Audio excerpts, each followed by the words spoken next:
well, I'm trying to exercise, but Coco is like right in the way. Um, I wanted to say something this morning. Sometimes, you got to say something while it's on your mind. You got to say something while it's in your spirit, where you're receiving a message or source energy yourself, or whatever you would like to call it, right? Um, and so today, I'm sorry that you can't accept who I am. And the reason why this is today's message is because there are some people out there that are having a hard time accepting who you are, probably even including yourself. But we're not going to talk about that right now. Let's talk about the outside influences. I'm sorry means, although I am empathetic to your situation, there's nothing I can do to change it, right? This definition of sorry is often used during a time when somebody has physically lost somebody due to death, right? Or sometimes when people have lost a job. Anytime there is a loss involved, loss of emotions, it could be anything, right? I'm sorry that you cannot accept who I am. I made this statement, and I've made this statement a couple of times.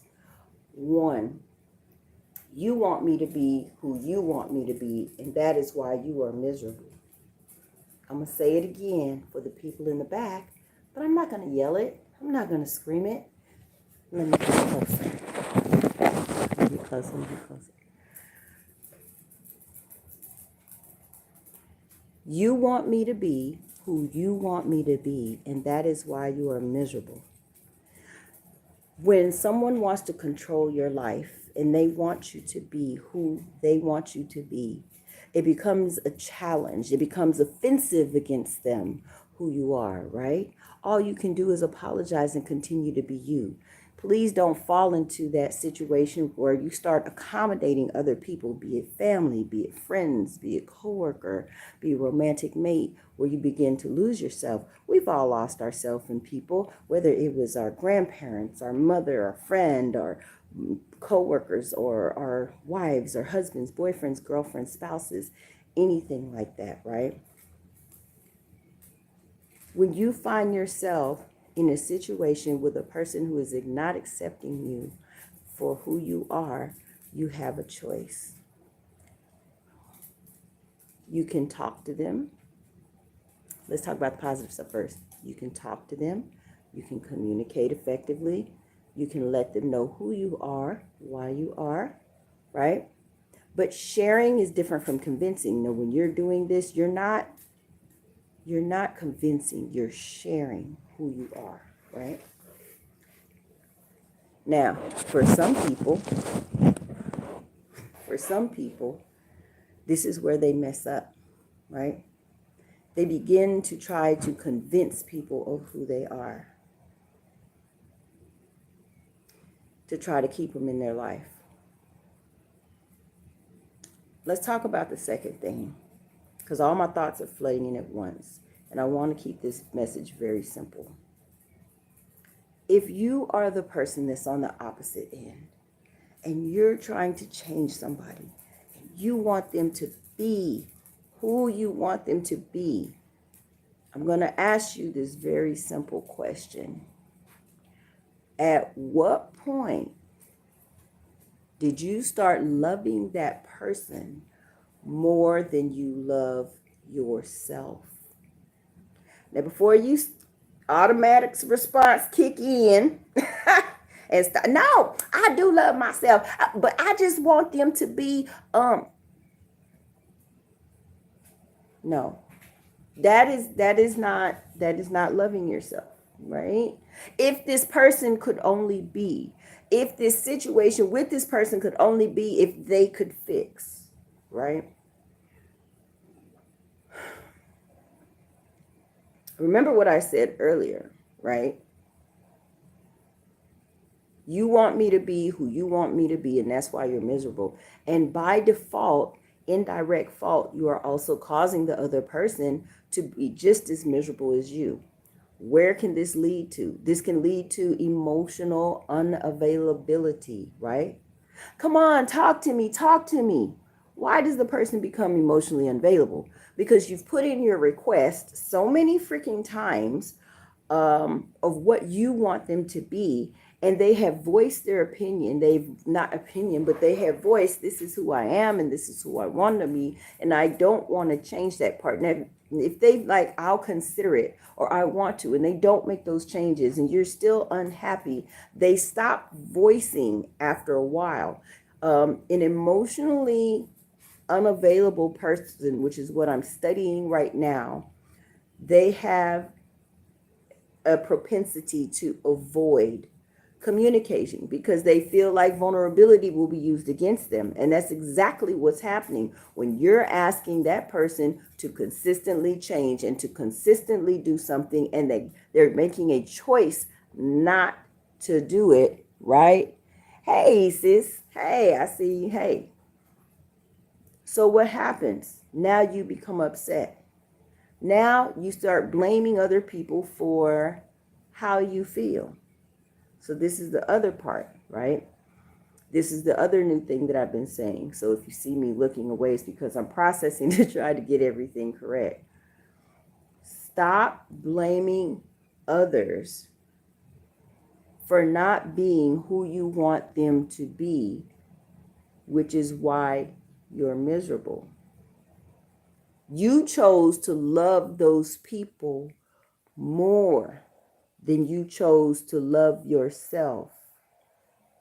So you cannot be upset or disappointed when they do not transition into who you desire them to be. I had a friend ask me the other day, why do you think it is that we don't really argue? We don't argue. And I noticed that you don't really argue with your other friends either. Why do you think that is? My response, because I'm accepting you just as you are, even if I don't agree with you. You created a safe space where I feel open enough to share with you the experience that I'm having with you. We come to a common ground. We come to a compromise. Compromise does not mean sacrificing my happiness. It does not mean sacrificing your happiness. What it means is that when we compromise, we come upon a peaceful agreement that says, I'm going to accept you just as you are. Or, although I still love you, this is the part where I am going to release you in love, right? Some people stay until they get to a point of, I hate you, I don't like you, or they reverse it, I'm not good enough, why won't you change for me? Then it'll change to, why are you this way, right? And they start to internalize. And so what happens? All those things, if you believe in what you read with, Louise L. Hay, she believes anything that you internalize shows through your body. For the last year and a half, I was on blood pressure medication. I made a decision that I am going to do better for myself, right? What did she say high blood pressure is from? Holding on to things, right? The doctors say stress, right? Where does stress come from? Stress comes from not knowing outcomes or not being able to create solutions. Why? I'm a wonderful solutions person. I'm a wonderful creator of creating wonderful solutions, and sometimes praying for divine intervention to help me gain the goals of whatever my outcome is, right?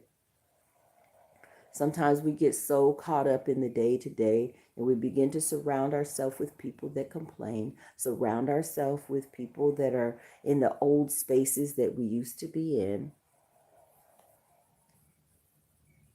Blood pressure go up. Why was my blood pressure medication increased? Why did my blood pressure medication still half-ass work when I was taking it? Because I wasn't exercising. I wasn't feeding my mind emotionally, mentally, and my body and mind and soul spiritually. I had to take another journey. I had to feed my body the right things. I'm no longer on blood pressure medication. My sign to my body when I am unbalanced and I'm allowing fear of not knowing the outcome to come into my life, or allowing a situation with a noun, a person, place, thing, or situation to distract me and derail me, where I lack focus now because of it, blood pressure goes up. I just got back from vacation and a friend said to me, why can't we create this environment? Why do we have to wait until we go on vacation to create a stress-free environment?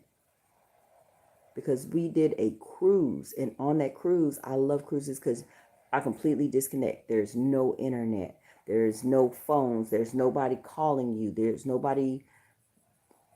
It's just peaceful. Why can I not do that at home?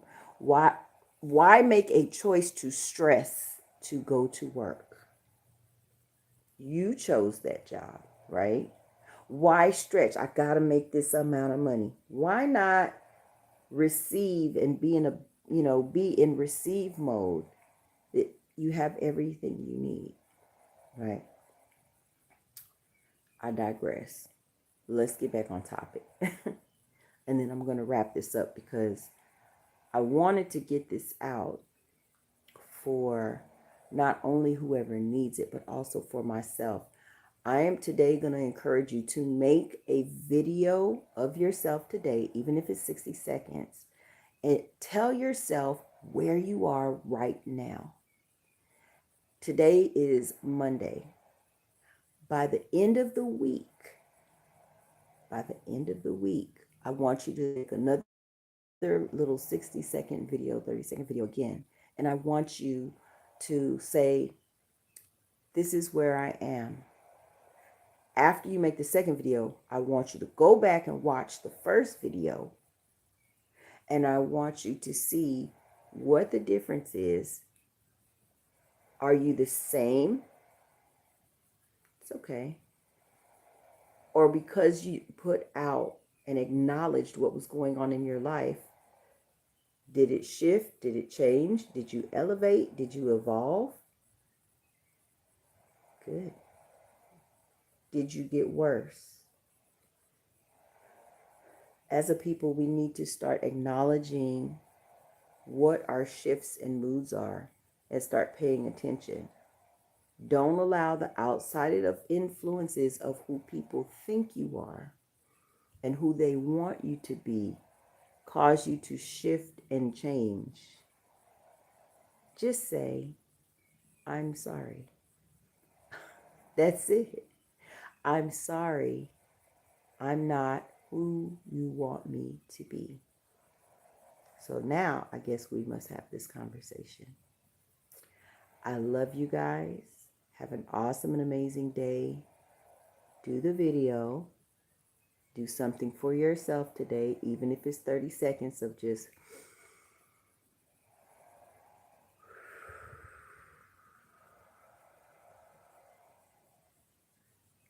taking a breath, meditating. Observe your environment. Observe those who are around you. Joel Osteen said one time, look at the 5 people that is closest to you, because this is where you're going. And some people are saying, oh, shoot. Do you have some oh shooters, oh shoot, in your life? Or do you have some, wow, we're going places people? I love you. Make sure that you compliment at least 10 people a day, because you never know whose life you can change. You never know whose vibration you can raise up, and you never know what door of opportunity you can open up by simply paying a compliment. Be great, be wonderful. Book your one-on-one intuitive coaching or intuitive reading sessions today. I'm about to get my exercise on, and y'all do the same. Love you. Mwah.